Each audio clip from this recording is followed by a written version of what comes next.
Caracol Radio. Historias del mundo. Diana Uribe.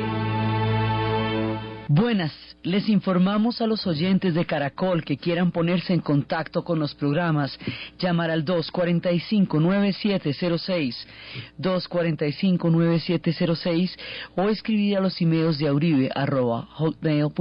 diauribe@hotmail.com. Hoy vamos a ver el comienzo de la vida de los vikingos, ya en este momento transformándose en escandinavos dentro de los pueblos europeos.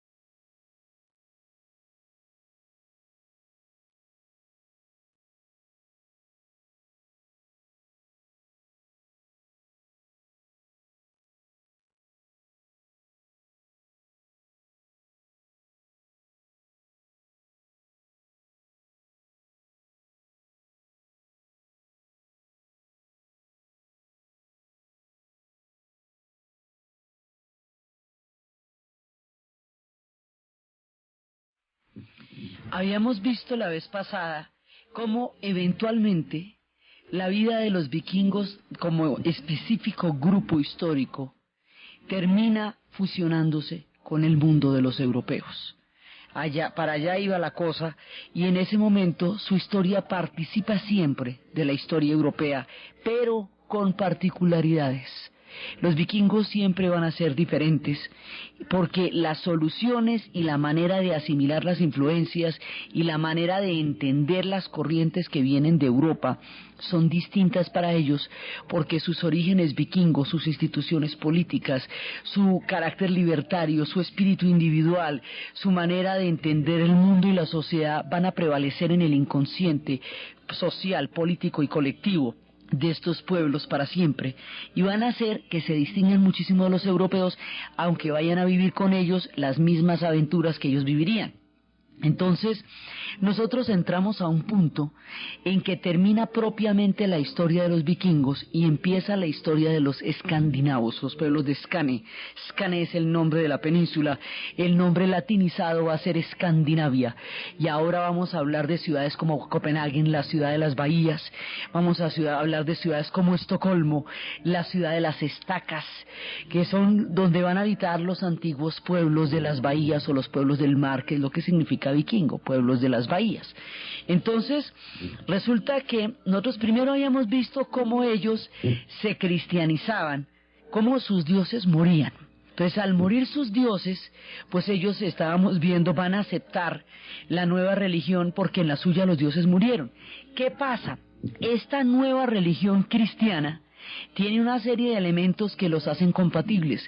Este Cristo muere como sus dioses mueren también, pero resucita. Entonces esa va bien, o sea, chévere, porque va a resucitar el hombre, entonces ahí podemos seguir, porque Odín y ellos no van a resucitar, eso se acaba esa era y empieza otra. Por el otro lado, los dioses vikingos hacían grandes sacrificios. Acuérdese que Odín estuvo colgado en un árbol durante 3 días para poder entender la sabiduría de las runas y pierde un ojo. Acuérdense que Tigr queda manco porque por proteger el sentido de la justicia, de la rectitud y de la observancia de la ley, el terrible lobo Fenrir le va a comer una mano, entonces el hombre sacrifica su mano por la rectitud de la justicia y del buen procedimiento dentro del mundo vikingo. Entonces vemos que los dioses vikingos hacen sacrificios muy grandes. Odín estuvo no solamente colgado en una cuerda, sino 3 días sin comer, y Odín era un glotón máximo, el hombre tenía los que banquetes de la Valhalla. Entonces para él pasar sin comer, yo creo que era más bravo que estar colgado en la cuerda. Entonces resulta que sus dioses hacen sacrificios grandes. Este Jesús del que le vienen a hablar los cristianos fue sacrificado, él se sacrifica en la cruz por la salvación. Eso es un concepto que los vikingos pueden entender. Entonces, primero sus dioses murieron, este también va a morir, pero va a resucitar. Luego, de esa manera, ellos tienen una puerta de entrada al mundo cristiano. y van a entrar en él. Entonces, por un lado, desde el punto de vista político, como habíamos visto que cuando empiezan a darse los procesos de unificación, es a través del cristianismo como esos procesos se consolidan, y por el otro lado hay equivalencias teológicas que hacen compatible una fe con otra, y ellos llegan por esta vía de la compatibilidad y de la muerte de sus propios dioses al contacto pleno y total con el cristianismo.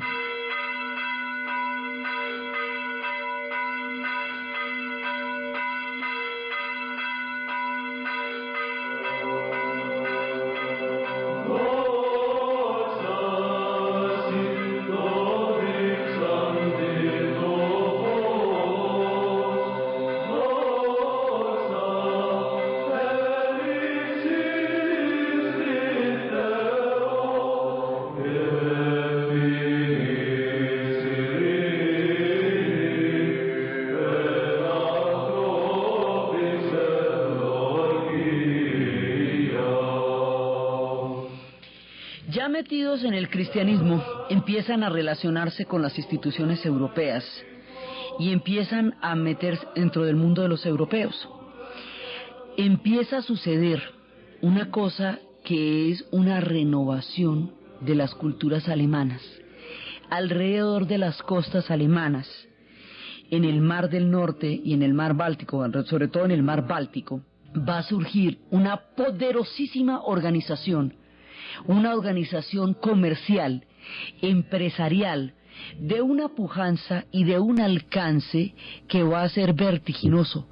Se conocerá con el nombre de la Liga Hanseática. Hansa significa empresa. Los alemanes van a crear una empresa de comerciantes, un imperio de comerciantes. Los imperios de comerciantes son muy poderosos. Recordemos que los fenicios eran un imperio de comerciantes, que estos alemanes hanseáticos van a ser un imperio de comerciantes. La globalización es un imperio de comerciantes. La China se está convirtiendo en una potencia que aún no podemos medir como un imperio de comerciantes. Japón logró toda su reconstrucción y todo su lugar en el mundo moderno a partir del comercio.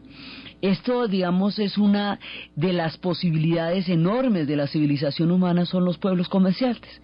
Entonces la Liga Hanseática va a crear una organización comercial, económica, política muy importante que va a determinar el curso del norte de Europa durante los siguientes siglos. El hecho de que sean ciudades alemanas encierra a los escandinavos, o sea, los confina en el Mar Báltico y de ahí para arriba. De esa manera ellos ya no pueden bajar al continente, digamos, a hacer todas sus vueltas, sino que tienen es que defenderse del poder económico que desarrolla esta liga. Entonces esa defensa del poder económico de la liga los va a hacer crear una federación, una unión que les permita resistir, porque si no los barren. Y además los aíslan porque como cubre todas las ciudades del norte, todas las ciudades del mar, las ciudades alemanas, entonces ellos quedan comercialmente restringidos y confinados a un poder inmenso que está determinando la economía del norte de Europa durante toda esa época. Y esa va a ser justamente la Liga Hanseática.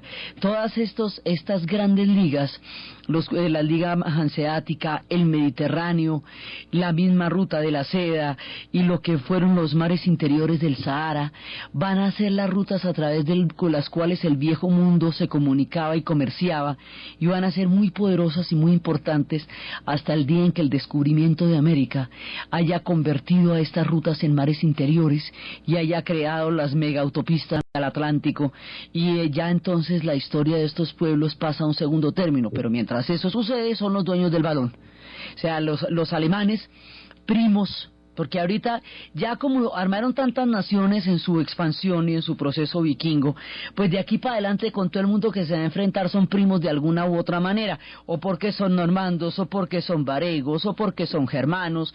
Ya han creado tal cantidad de espectro civilizador en el norte de Europa que se van a encontrar con un poco de combo que en últimas eran ellos en otra versión del tiempo, ¿sí? Entonces, pues sus primos los germanos van a montar un comercio fenomenal. para poderse enfrentar a un comercio fenomenal, porque es que esos comercios, el problema no, digamos, no son malos en sí mismos, el problema es no pertenecer a ellos y no tener unas condiciones económicas para competir con ellos, eso sí es un lío. Entonces van a crear la reina Margarita, hija de Valdemar I y de la dinastía de Valdemar II, va a crear una unión que se llama la Unión Kalmar. Esta Unión Kalmar es una respuesta en bloque, un frente económico que van a hacer los escandinavos, o sea, los vikingos europeos ya modernos, para poder resistir la influencia de la Liga Hanseática. Esta federación, esta unión, esta cofradía, está conformada por Suecia, Noruega, Dinamarca, Islandia y las Islas Feroes, es decir, el combo completo, el núcleo original, y Finlandia, el núcleo original del mundo de los vikingos, que ahora van a formar parte de esta península que se llama Skane, y esa península, por la influencia española que después llegaremos a ver, se va a latinizar el nombre de Skane y se va a llamar Escandinavia. Pero nos referimos a lo mismo. ¿Cómo se llaman los vikingos en la era moderna? Pues son escandinavos, suecos, noruegos, daneses, todos esos son los vikingos, islandeses y finlandeses. Los finlandeses son un poquito más misteriosos porque ellos tienen un origen desconocido y estaban en la península mucho tiempo antes de la llegada de los vikingos. Y van a durar mucho tiempo aislados y van a desarrollar una cultura muy particular, y el Kalevala va a ser su base mitológica, su base cósmica, su base religiosa. Entonces ellos participan de muchas cosas del mundo vikingo, pero tienen un poco de cosas que son particulares de ellos y tienen orígenes y giros lingüísticos y todo bastante misteriosos y bastante distintos, aunque forman parte de la historia común que tienen con los pueblos y forman parte de la península de Escandinavia. Entonces hay que situarnos en la península, mirar el mar Báltico y navegar por ahí y comerciar por ahí. Entonces esta liga va a permitir que estos pueblos tengan una organización política y comercial capaz de competir, o por lo menos de contener el influjo y de la fuerza de la Liga Hanseática. Mientras tanto, dentro de esta misma liga va a pasar una cosa muy particular. Como los daneses son los que arman la liga, los daneses van a mandar la parada en Escandinavia durante unos buenos siglos, porque es que esta Unión Kalmar va a durar desde 1400 y pico hasta 1814, o sea, esto es un cuento largo. En esos siglos se van a formar las naciones de Escandinavia dentro de esta estructura de la liga. Pero ahí el que va mandando la parada es Dinamarca. Dinamarca ha sido un país increíblemente poderoso y no hay que engañarse de ninguna manera cuando uno los ve chiquitos en el mapa. Esos son una nación y de bajo perfil, pues de ellos no la montan mucho ahora, pero la montaron todo lo que usted no se imagina. Ellos fueron dueños de la mitad de Europa. Entonces, Dinamarca, pero de la mitad de Europa, es verdad. Después vamos a ver cómo de los 5 condados de Inglaterra, de la temprana Inglaterra, 3 eran de ellos, y la mitad de la Alemania era de ellos. Eran 3 por lo que era la Pomerania, Sachsen-Anhalt y todo Mecklenburg, eso era escandinavo, era danés. Ellos van a ser muy importantes. Después vamos a ver cuánto y por qué. Pero aquí empieza un capítulo central en el predominio danés dentro del mundo escandinavo. Entonces, los daneses, siendo los que dominaban a los escandinavos dentro de la Unión Kalmar, cada uno de los miembros de la Unión tiene los mismos derechos políticos que los daneses.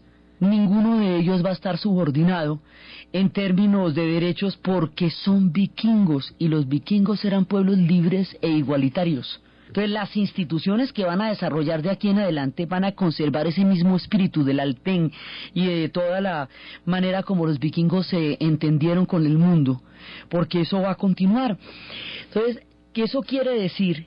Que cuando entren en la Europa feudal, ellos no van a estar sí en el medioevo, porque estamos también frisando los finales del medioevo, pero no van a ser feudales, porque esa estructura de la tenencia de la tierra, del vasallaje, del cambio de la lealtad por la protección, que significaba el feudalismo. Acuérdense que el feudalismo en Europa se produce porque cuando cae el Imperio Romano y todos los pueblos nórdicos, primero los germanos, o sea los abuelitos de estos, y luego los meros vikingos, o sea estos, la van a montar y van a asolar los pueblos junto con los góticos, van a crear un nivel de inseguridad en Europa tan grande que van a tener que desarrollarse organizaciones defensivas que están basadas en el hecho de que un señor feudal con un ejército de nobles protege a los campesinos, pero los campesinos trabajan y le juran lealtad a él. Es un pacto de lealtad por protección, él será su señor, ellos serán sus vasallos. Son las relaciones feudo-vasalláticas que definen el mundo de lo que se llamaba el feudalismo, porque feudo es esta estructura de tierra en la cual se producían estas relaciones, que fue como Europa estuvo constituida durante 11 siglos. Cuando los escandinavos entran en contacto, cuando los vikingos entran en contacto ya convertidos en escandinavos, pues no van a ser señores feudales, y no van a, porque ellos no tienen servidumbre entre ellos. Entonces, en ese momento ahí ya estamos en otro plano distinto, porque se relacionan con los europeos, pero no de la misma manera como los europeos viven. Ellos tienen otras instituciones, así va a ser siempre. Su relación con los europeos sí es europea, pero siempre es distinta porque ellos tienen de todas maneras un acervo histórico particular que se va a notar en su manera de relacionarse con ellos. Entonces, bueno, ahí van, la Unión Kalmar aguanta y resiste y les permite a ellos sobrevivir el tiempo necesario para que no se arruinen sus economías con la poderosísima competencia de la Liga Hanseática. Mientras estamos en esto, resulta que los pueblos de Escandinavia, tan poderosos, tan emprendedores y tan fuertes como son muy frágiles en sus ecosistemas. Son muy vulnerables, porque esto es una tierra larga, pero es toda enrollada, llena de lagos. Si usted la estirara, pues eso sería una tira inmensa, pero es llena de lago, un pedacito de tierra, un pedacito de lago, un pedacito de tierra, un pedacito de lago, que hace muy poco firme su tierra firme. Por eso es que ellos son pescadores y no agricultores, porque es que ahí eso es difícil hacer agricultura en estos hielos. Las capas de hielo que sostienen la península escandinava son delgaditas. Ellos no aguantan muchos tamaños de población y tampoco aguantan mucho peso sobre los casquetes de hielo en los cuales está montada su geografía. Son frágiles y ellos lo saben, ellos saben que tienen que tener un manejo muy equilibrado de lo que es su mundo, porque si no, ellos son muy vulnerables a todo. Y por eso vamos a ver a lo largo de estas historias cómo ellos van a ver las grandes, las gloriosas y las terribles. La historia de ellos de pronto les da la vuelta y los deja por ahí en una varada horrible y de pronto los hace grandes. Ellos han conocido picos entre lo alto y lo terrible de la historia, han conocido diferentes mareas. Entonces, siglos más tarde, después de que Europa fue asolada, primero le cayó a los europeos, luego más adelante a los ingleses porque hay mares de por medio y se demoran. Luego, por último, a los escoceses, que son los últimos en recibirla, pero los que más impacto van a tener. Por la vía de Escocia va a llegar la temible peste negra a Escandinavia.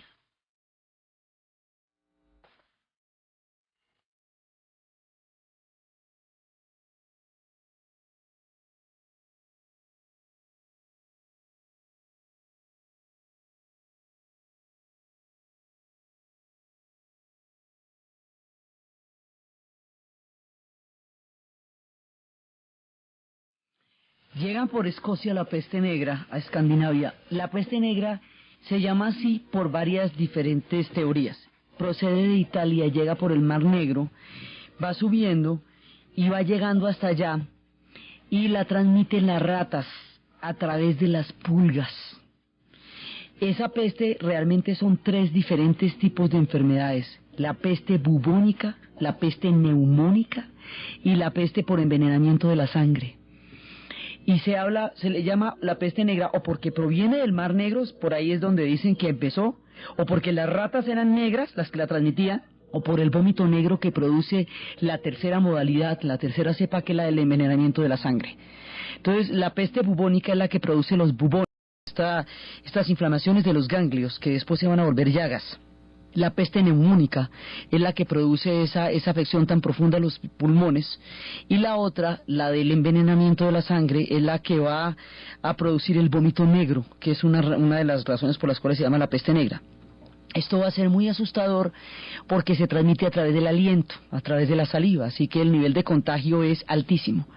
Las condiciones higiénicas de Europa en aquella época eran espantosas. Si uno se lee el perfume, y hay que ver que el perfume es del siglo XVIII, y esto es bastante antes, la primera página de esa novela le demuestra a uno cómo eran las condiciones higiénicas de Europa en el siglo XVIII, y aquello era de dar alaridos. Y esto es antes, cuando todavía no se han inventado muchas cosas. Entonces, ¿qué pasa? Primero, los europeos viven en estructuras más o menos comunales, duermen en los establos, con el perro, con la vaca, con la oveja, con la tía, con el abuelo, con el papá. Entonces, por ejemplo, una convivencia de esas hace que una fiebre apiar se los hubiera llevado en 20 minutos. Las pandemias eran incontrolables, no se conocía en esa época la estructura ni de los virus, ni de las bacterias, nada de lo que podría explicar el contagio, porque estamos a mucho tiempo de Koch y de Pasteur y de los científicos que entenderían las estructuras de las enfermedades. Por ahora estamos en el tiempo en que eso se creía una maldición y un castigo de Dios, porque realmente ellos no tenían absolutamente ninguna explicación para este tipo de enfermedades. La peste negra va a matar 2/3 partes de la población, 1/3 parte de la población europea y 2/3 partes de la población escandinava, por la fragilidad que les explicaba. Entonces, los europeos van a vivir su época más sombría con estas pestes. Ahí van a desarrollar un montón de miedos, porque usted agréguele a la peste la chéveridad de la naturaleza humana. Entonces, póngale prejuicio, póngale todas las cosas que desatan las pandemias, que es un comportamiento aterrador del ser humano con el mismo. En Escocia, cuando llegó la peste, si alguien se ponía un poquito rosado, que era como el primer síntoma, tapiaban el lugar donde estaba, lo tapiaban con toda la gente que estuviera ahí, y de manera que se contagiaran hasta morir todos enterrados vivos detrás de las paredes en Escocia. Hay un sitio en el centro de Escocia, que es en Edimburgo, donde más valdría el suelo urbano de una ciudad que es muy costosa a nivel del suelo urbano, pero no puede vivir nadie, porque era donde enterraban a la gente en la época de la peste, y la enterraban viva, y al rato, cuando ya morían todos, los sacaban de ahí para poder echar esos cadáveres en otro lado y poder enterrar otro poco de gente, de manera que ese lugar estuvo maldito por mucho tiempo, estuvo sin habitar 200 años, luego una familia lo habitó con carácter gratuito, la niña oía cosas que daba miedo. Después lo volvieron a intentar habitar siglos después. Hoy por hoy funcionan oficinas a las 5 de la tarde. Los que se pierden a las 5:05, no hay nadie por esa zona, porque ahí siguen enterrados todos aquellos de la peste negra. Entonces, esto fue terrible.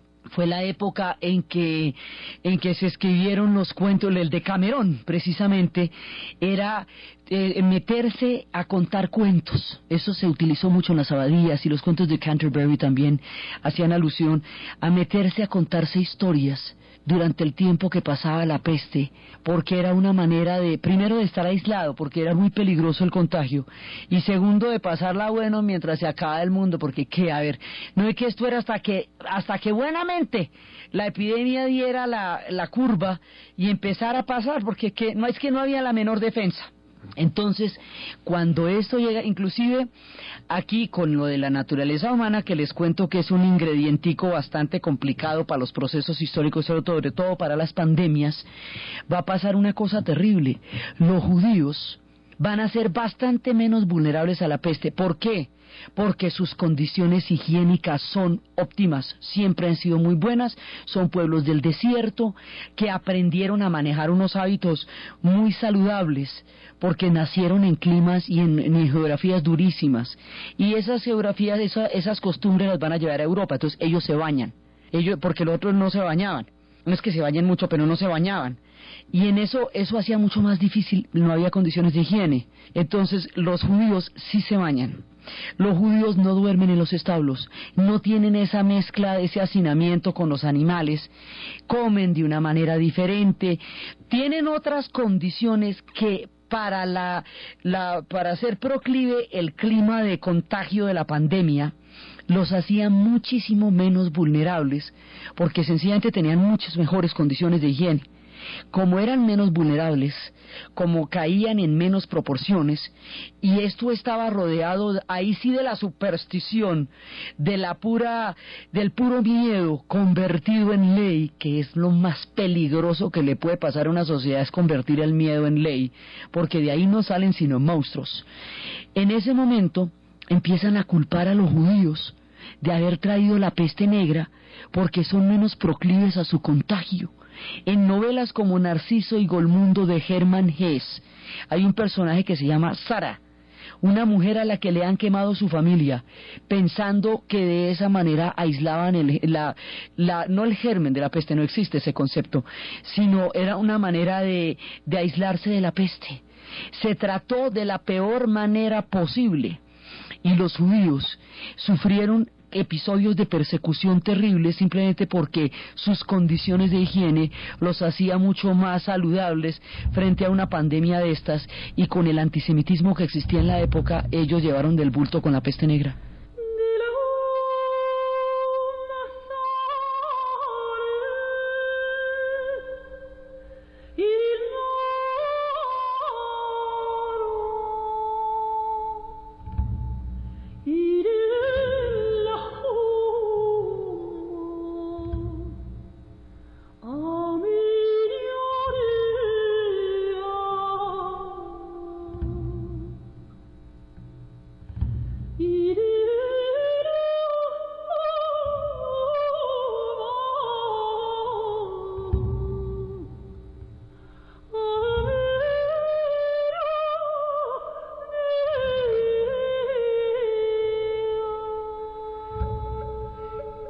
Este es uno de los episodios sombríos de la historia de los judíos en Europa. La peste marcó una época terrible para ellos.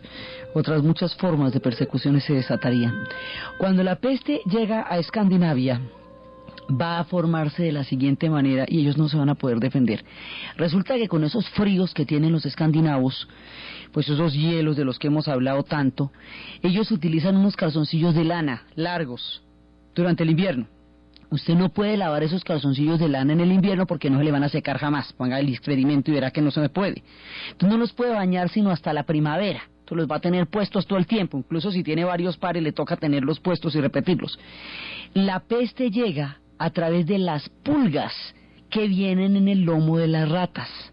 Una epidemia de pulgas proveniente de las ratas va a encontrar en estos calzoncillos de invierno un hábitat ideal y una dicha, calientico en ese frío, y no van a poder combatir las pulgas y por lo tanto no van a poder combatir la peste.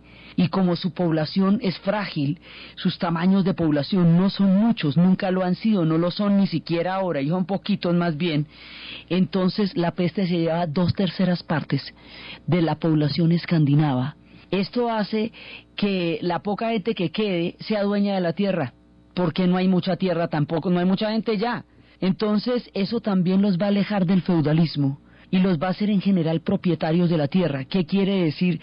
Que en medio de su tragedia ellos van a tener un control sobre las tierras, que siempre va a ser así, digamos, no van a tener problemas más adelante por la propiedad de la tierra, porque su población va a quedar diezmadísima después de la peste. Esto fue un punto crítico en su historia, la llegada de las pestes allá, en lo que fue Escocia, a pesar de lo que se demoró, porque es que esto en Europa hace rato que había pasado, pero aquí va a llegar más tarde por los mares, primero a Inglaterra. Esto queda más arriba, mucho más arriba. Entonces después va a llegar a Escandinavia, y en Inglaterra, particularmente en Escocia, va a ser estragos, y en Escandinavia ahí sí se va llevando casi la mitad de la gente, pues más. Entonces ellos se van a recuperar poco a poco. Fíjese que aquí se les pone el dulce de mordisco, porque les toca aguantar la Liga Hanseática, que es más o menos contemporánea, aguantar la peste negra, y ver a ver cómo le ponen, digamos, el pecho a esto tan tenaz. Y ellos se van reponiendo de ambas cosas. Ellos tienen una capacidad de recuperación asombrosa, y la historia les pone las luces y las oscuridades, y ellos le sobreviven a ambas con la mejor disposición. Entonces ellos vivieron la época de la peste. Después de la época de la peste, estamos hablando, se dice que es entre el siglo XIV y el siglo XV, que viene toda esta era de la peste en Escandinavia. En Europa la peste había pasado ya hacía mucho tiempo. Lo que pasa es que el tiempo de transmisión o de llegada de los fenómenos en la historia antes era mucho mayor. Siglos pasaban antes de que algo que sucediera en un lado sucediera en otro. No es como ahora que existe un tiempo real. No, allá no, pues esto se demora mucho tiempo, hay mucha distancia en el tiempo entre un momento y otro. Entonces van a vivir eso. Después de que van a vivir eso, por el otro lado, los otros pues cada vez más poderosos, y dentro de esos poderes va a haber un poder importantísimo en el centro de Europa, que van a ser los Habsburgo. Entonces aquí van a tener dos influencias, o sea, dos situaciones van a llegar hasta Escandinavia, que son situaciones europeas, pero son situaciones con las cuales ellos tienen que lidiar y se van a ver involucrados. Es que los suecos empiezan a intentar más adelante independizarse, en 1600, independizarse de los daneses, pues digamos para tener una autonomía como nación, no porque no tuvieran derechos políticos, sino porque se está formando la nación sueca. O sea, estos se van a formar naciones van a estar dentro de la Unión Kalmar, eso sí, pero quieren ser independientes de los daneses. A ver cuál es el problema con eso. Entonces, para que se puedan independizar de los daneses, van a comerciar con los hanseáticos, o sea, van a entrar en contacto con los hanseáticos sin perder su pertenencia a la línea, a la Liga Kelmer, no, a la Unión Kalmar. Eso sí no, pero digamos como para tener un contrapeso y poder negociar una independencia con Dinamarca. Resulta que todos estos que son los hanseáticos son alemanes. Los alemanes son protestantes. Al entrar en contacto con ellos, el protestantismo entra en el mundo escandinavo. Cuando el protestantismo entra en el mundo escandinavo, ellos la hacen a la escandinava. La iglesia cristiana, que desde hacía mucho tiempo, desde que se cristianizaron, había tenido un gran poder dentro del mundo de Escandinavia, ahora se va a enfrentar a la reforma, pero en lugar de armarse una guerra tan grande como la que se formó en Alemania, que la rompió por dentro, y tan profunda como la que sacudió a Europa, a Suiza, a Holanda, a España, todo, digamos, la contrarreforma de los españoles, pero básicamente estos pueblos protestantes, Inglaterra, Alemania y Suiza y Holanda, se van a desangrar en las guerras religiosas entre católicos y protestantes. Martín Lutero sacará sus famosas tesis en las cuales critica el poder terrenal de la Iglesia y en las cuales critica las imágenes. Bueno, hay una serie de diferencias teológicas, pero fundamentalmente la creencia de que la Iglesia debe ser un reino espiritual y no un reino material. Y a partir de la era de los estados pontificios, la Iglesia se había vuelto un reino material. Esta discusión es la que va a llevar a la reforma. Cuando este proceso llega a Escandinavia, ellos la resuelven fácil. Le quitan a la Iglesia los bienes terrenales y con eso crean las arcas para un estado.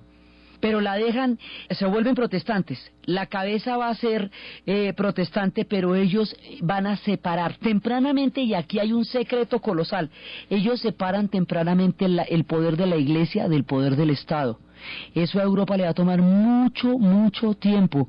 A Italia la va a retrasar durante siglos en su formación de Estado nacional, porque las guerras entre los gibelinos y los guelfos, es decir, entre el poder papal y el poder del emperador o el poder del rey, van a desangrar la nación italiana. Estos conflictos que en Europa son insolubles, los suecos los resuelven con toda suavidad. Ahí está la iglesia, ahí tiene su cabeza de iglesia, que es un pastor protestante, listo. Y aquí está el gobierno, que es otra cosa. ¿De dónde sacamos las arcas del gobierno? Pues no, si les quitamos bienes terrenales a la iglesia, que era lo fundamental de la reforma, y ya está. Entonces se van a crear estados laicos que no tienen esas guerras por detrás. Y de esa manera el protestantismo va a ayudar a la consolidación de los estados nacionales escandinavos, y lo va a ayudar a través de la formación de estados laicos. y les va a dar todo un puente histórico chévere. Entonces allá lo que va a hacer es un influjo que va a dinamizar el proceso de la formación de los estados y no una guerra tototota. Ellos se salvan de una lo más de bueno, de otras no, pero de una sí. Acuérdese que su cristianización no tuvo mártires, no fue sangrienta, no tuvo gente por ahí destacada, no, a lo bien. Bueno, pues así como la cristianización de ellos no fue violenta, el contacto de ellos con la Reforma en el momento en que se están dando las grandes divisiones religiosas no va a ser tampoco violento. Y ellos van a seguir ahí.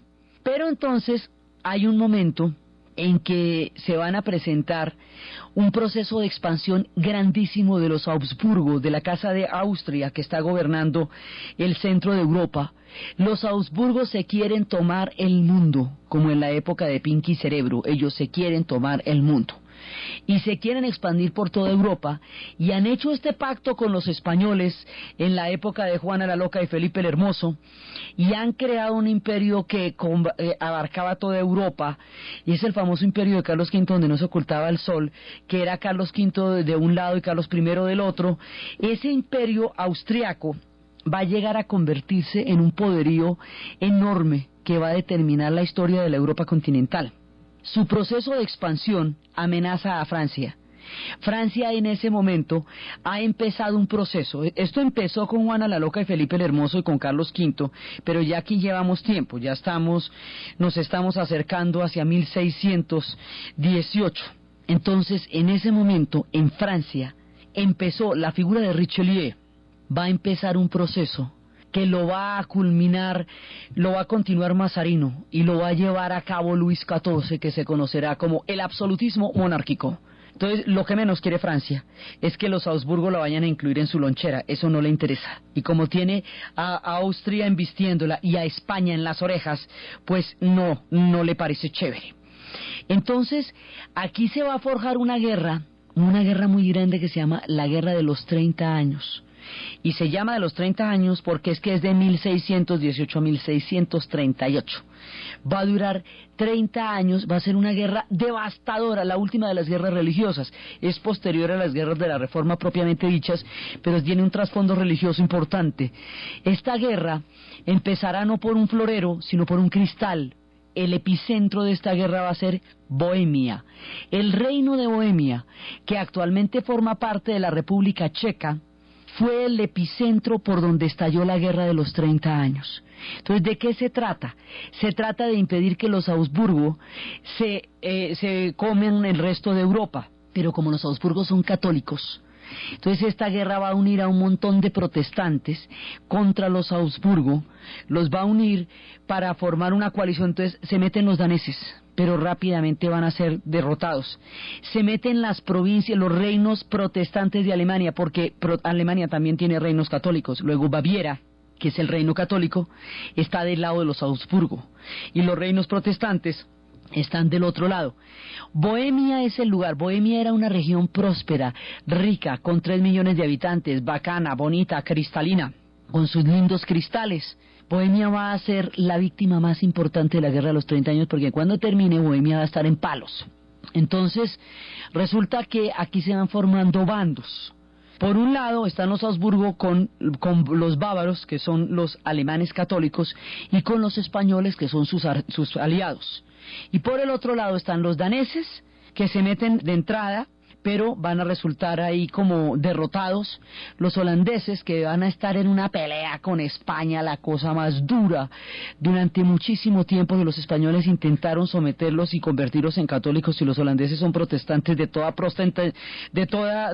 confesión, y ellos van a ser la piedra de toque, la piedra en el zapato del Imperio Español en Europa durante toda la vida. Pues alguna vez hemos hablado de que la guerra entre esos dos pueblos era tan terrible que hoy por hoy, si un niño no se porta bien en Navidad, dicen que viene en Holanda, dicen que viene Pedro el Español y le quita los regalos. Digamos, de lo enconado que llegó a ser el odio entre los holandeses y los españoles. Entonces va a Holanda. Y ahí se va a meter Suecia, ya cuando la cosa se calienta.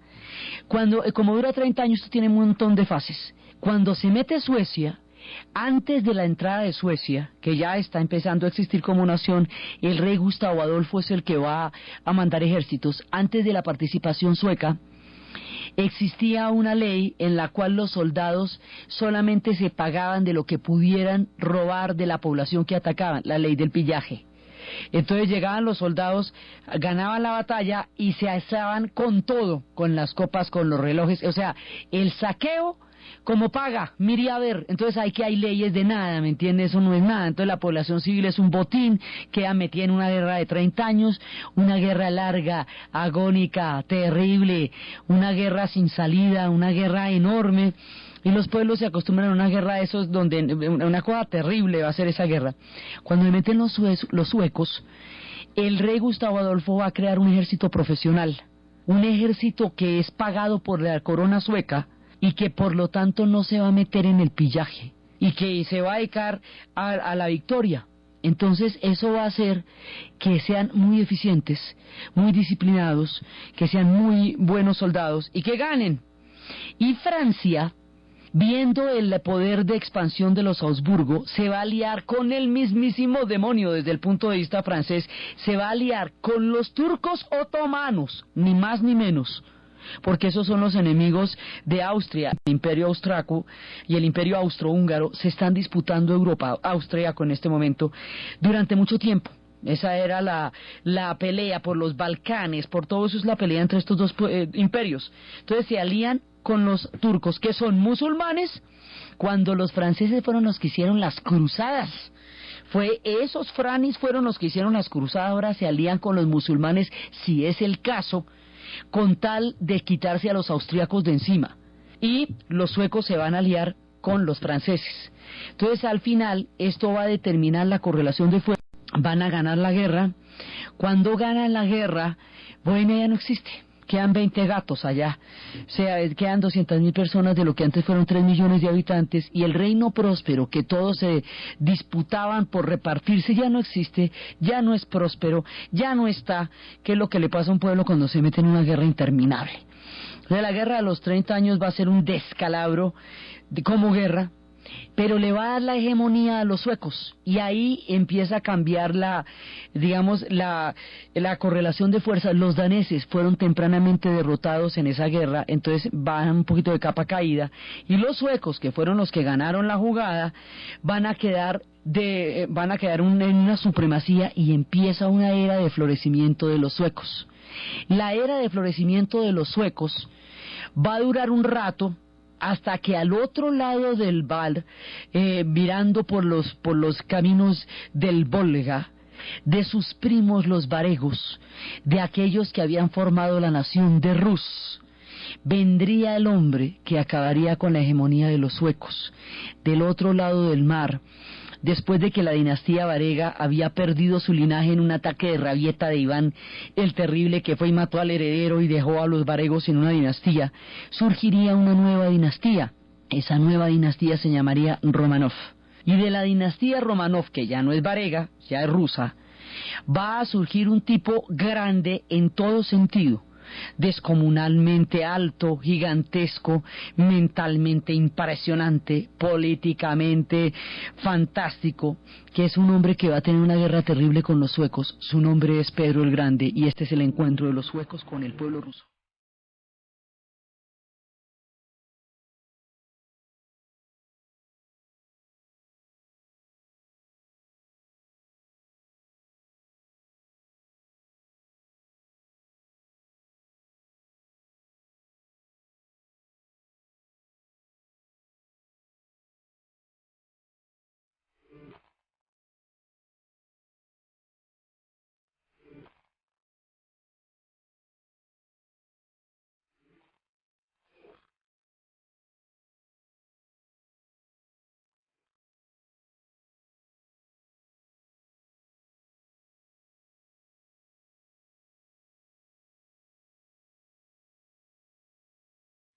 Pedro el Grande se da cuenta que Europa le sacó una ventaja impresionante al antiguo imperio ruso, porque los rusos van a caer en manos de los mongoles durante 3 siglos.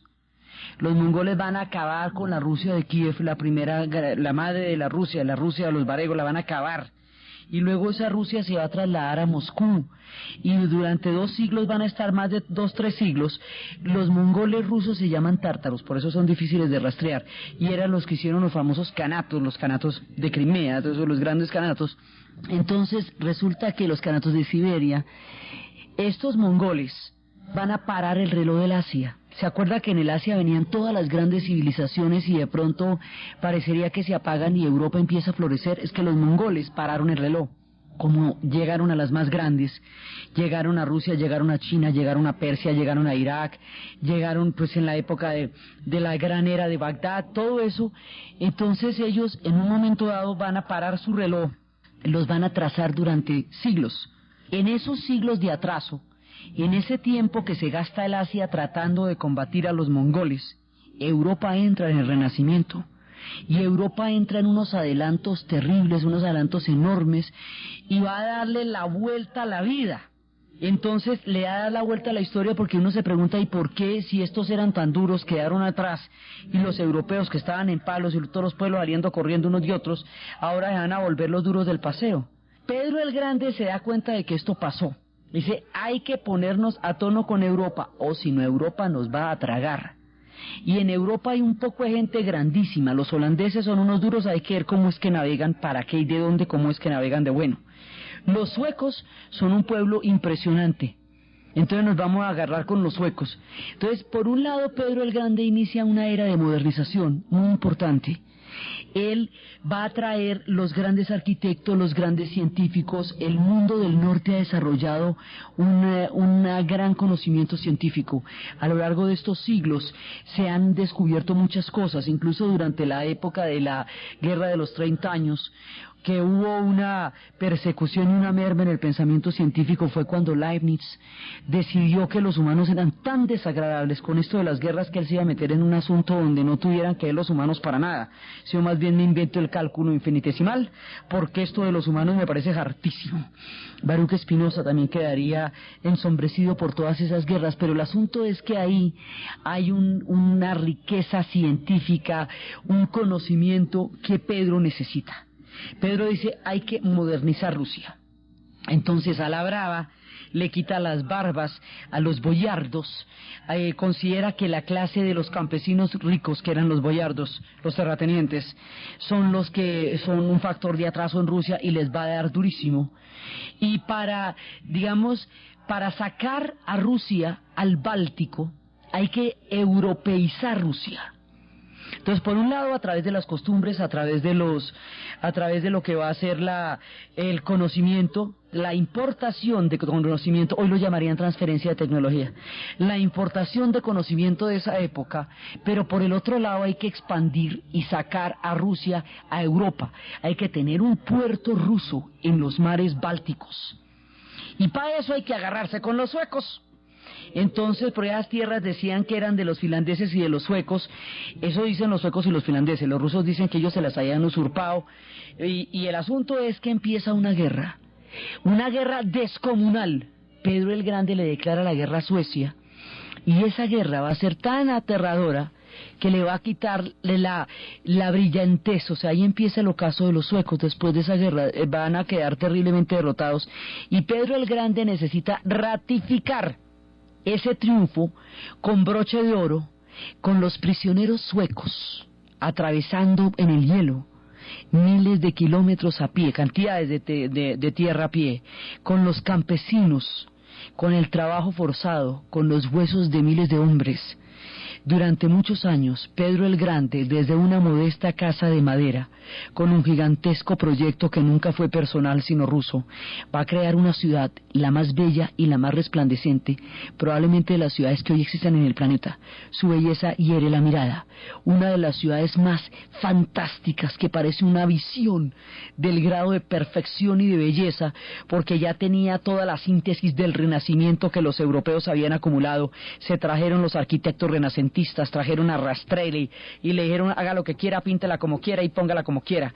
Esa ciudad, ratificando el triunfo de Rusia sobre Suecia, llevaría el nombre de este tipo y se llamaría San Petersburgo. después la llamarían Leningrado y hoy por hoy vuelve a llamarse San Petersburgo. San Petersburgo es la ratificación de la hegemonía de Rusia sobre el Báltico y es el ocaso del mundo de los suecos.